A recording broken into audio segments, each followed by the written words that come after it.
हम सबको जिसका डर था वही हो रहा है। ट्रम्प के हार्श और फ्रीक्वेंट पॉलिसी चेंजेस की वजह से पूरा वर्ल्ड ऑर्डर तो बदल ही रहा है, पर ट्रम्प के रेसिप्रोकल टैरिफ की वजह से दो इकोनॉमिक सुपर पावर्स यूएस और चाइना के बीच डायरेक्ट टेंशंस उतनी ही तेजी से बढ़ रहे हैं, जिसकी वजह से ग्लोबल रिसेशन भी आ सकता है और ये थर्ड वर्ल्ड वॉर की शुरुआत भी हो सकती है। पर ऐसी सिचुएशन में इंडिया किस पोजीशन में है? हमें क्या इन्वेस्टमेंट अपॉर्चुनिटीज मिल सकते हैं और कोई भी बिजनेस ऐसे हाईली वोलेटाइल सिचुएशन में भी कैसे ग्रो कर सकता है, ये हम आगे देखेंगे। I always say tariffs is the most beautiful word to me in the dictionary. President Trump and his administration are doing is a global trade. We're already in a situation where you could describe this as World War III. कहते हैं history इसलिए पढ़ी जाती है कि ताकि हम वही गलतियां दोबारा ना करें, पर शायद अमेरिका को वापस से ग्रेट बनाने के चक्कर में कुछ लोग पॉलिसी इंपैक्ट एनालिसिस करना ही भूल गए। 1930s में यूएस के 31st प्रेसिडेंट हर्बर्ट हूवर ने स्मूथ हॉली टैरिफ एक्ट साइन करके 20,000 से भी ज्यादा इंपोर्टेड गुड्स पे टैरिफ बढ़ाए थे। ये किया तो था ग्रेट डिप्रेशन में अमेरिकन इकोनॉमीज और इंडस्ट्रीज को प्रोटेक्ट करने के लिए, पर बाकी कंट्रीज के रिटेलिएटरी टैरिफ की वजह से एक टिट फॉर टैट सिचुएशन बन गई और इंटरनेशनल ट्रेड पूरी तरह से तबाह हो गया, जिसने ग्रेट डिप्रेशन की सिचुएशन को पूरी दुनिया में और इवन अमेरिका में भी काफी वर्स्ट बना दिया। अभी इस समय तक यूएस ने चाइना पे 145% और चाइना ने टिट फॉर टैट करते करते यूएस पे 125% तक टैरिफ लगाए हुए हैं, और even European Union, UK, Canada और बाकी कंट्रीज ने भी यूएस पे रिटेलिएटरी टैरिफ लगाए हुए हैं, जिससे ग्लोबल ट्रेड हाईली इम्पैक्ट हो रहा है। वर्ल्ड ट्रेड ऑर्गेनाइजेशन का फाउंडिंग मेंबर और फ्री वर्ल्ड ट्रेड सपोर्टर होकर भी अपनी ट्रेड पॉलिसी इतनी ड्रास्टिकली चेंज करना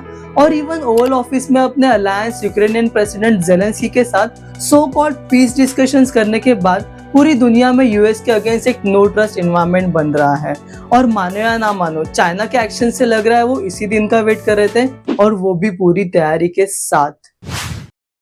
चाइना ने जिस वे से और स्विफ्टली यूएस पे रिटेलिएटरी टैरिफ लगाया है, वो एक सिग्नल देता है कि चाइना इकोनॉमिक टेंशंस के लिए तो रेडी है, पर यूएस के अंडर प्रेशराइज होने के लिए नहीं। और तो और यूएस के अगेंस्ट बन रहे इस नो ट्रस्ट एनवायरनमेंट का चाइना स्ट्रेटेजिकली फायदा उठा रहा है by actively approaching European Union, South East Asian countries और इवन इंडिया फॉर कोअलिशन, ताकि वो चाइनीज गुड वहां पे सप्लाई कर सके और ग्लोबल ट्रेड में आइसोलेट होने से बच सके। किसी ने ये नोटिस किया कि ट्रम्प टैरिफ्स के बाद सोशल मीडिया पे चाइनीज मैन्युफैक्चरर्स यूएस की लग्जरी ब्रांड्स को कैसे एक्सपोज करते हुए दिख रहे हैं, और वही same luxury products up to 90% cheap rates में भी बेच रहे हैं। इससे चाइना ये दिखाना चाहता है कि वो सिर्फ चीप प्रोडक्ट्स नहीं बनाता, पर वो हाईएस्ट क्वालिटी प्रोडक्ट कम दाम में प्रोड्यूस करने की कैपेसिटी भी रखता है। हाँ, पर वो प्रोडक्ट्स सभी ओरिजिनल है या फर्स्ट कॉपी कोई नहीं जानता। हाँ, पर चाइना की पास्ट हिस्ट्री और कंट्रोलिंग माइंडसेट को देखकर सभी कंट्रीज चाइना से काफी सोच समझ के डील कर रही है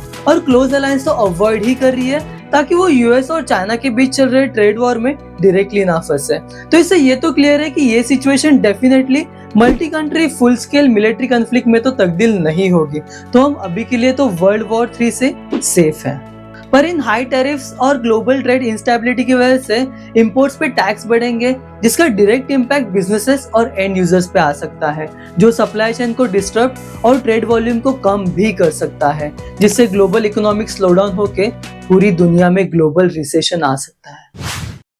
इंडिया का स्टैंड इस हाईली वोलेटाइल सिचुएशन में काफी क्लियर है। यूएस इंडिया की लॉन्ग टर्म रिलेशंस को मेंटेन करते हुए इंडिया ने नो रिटेलिएशन स्टैंस लिया है और डिप्लोमेटिक डिस्कशन करके ट्रम्प के साथ नेगोशिएशंस भी चालू है, जिसमें selective concession, exceptions on high impact exports, ये कुछ फोकस पॉइंट्स हैं। और इसी के साथ साथ इंडिया अपने ट्रेड डाइवर्सिफिकेशन पे भी काम कर रही है by expanding trade with European Union, UK, West Asia and Africa, और अपने ट्रेड इम्बैलेंसेस को भी रिव्यू कर रही है। इसी के साथ साथ मुझे पर्सनली लगता है कि इंडिया को अपने मेक इन इंडिया प्रोग्राम पे ज्यादा फोकस और ज्यादा इन्वेस्टमेंट करने की भी जरूरत है। इस यूएस चाइना कॉन्फ्लिक्ट में पूरी दुनिया एक अल्टरनेटिव मैन्युफैक्चरिंग हब की तलाश में है, और India is a perfect candidate for that, अगर हम हमारा पूरा फोकस उसी पे लगाएं, जिससे इंडिया में जॉब अपॉर्चुनिटीज भी बढ़ सकती है और India long term financial stability भी अचीव कर सकता है, जो इवेंचुअली हमें डेवलपिंग नेशन से डेवलप नेशन की राह पर लेके जा सकता है।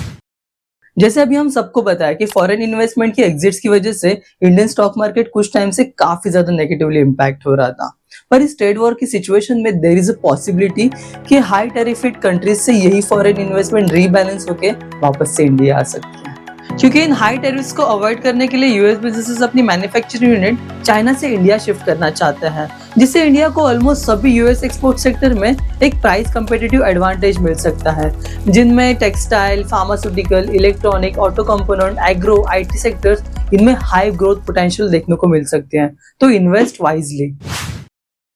इंडियन बिजनेसेस इसी नीड ऑफ टाइम का यूज करके इन highly growth potential export sectors में क्वालिटी मैन्युफैक्चरिंग और एक्सपोर्ट ट्रेड करके इस हाईली अनस्टेबल इकोनॉमिक सिचुएशन में सस्टेन कर सकते हैं। हाँ, मुझे पता है एक्सपोर्ट और मैन्युफैक्चरिंग दोनों भी कैपिटल इंटेंसिव और कंपैरेटिवली हाई रिस्क बिजनेसेस है, तो इस टाइम पे स्मॉल स्टेप लेके अपने बिजनेस को इंटरनेशनल ले जाने पे फोकस करो, जिसमें मेकिंग योर बिजनेस डिजिटल ये सबसे इंपॉर्टेंट स्टेप है। इसमें नाइल टेक्नोलॉजीज की टीम अपने 8+ इयर्स की एक्सपर्टीज के साथ आपका टाइम और ऑपरेशनल कॉस्ट दोनों बचा के टेक्नोलॉजी की मदद से आपके बिजनेस के प्रोसेस को ऑप्टिमाइज और स्ट्रीमलाइन करने में आपकी मदद कर सकते हैं। Nile technologies mobile application development, web application development, SaaS software as a service development जैसे कंप्लीट बिजनेस सॉल्यूशंस प्रोवाइड करते हैं। इसीलिए do check the link in the description box below to take your first step और even optimize your digital presence to make your business international. At the end देखो, हम में से कोई भी नहीं जानता कि ये current tariff situation global economy को किस वे में इंपैक्ट करेगी,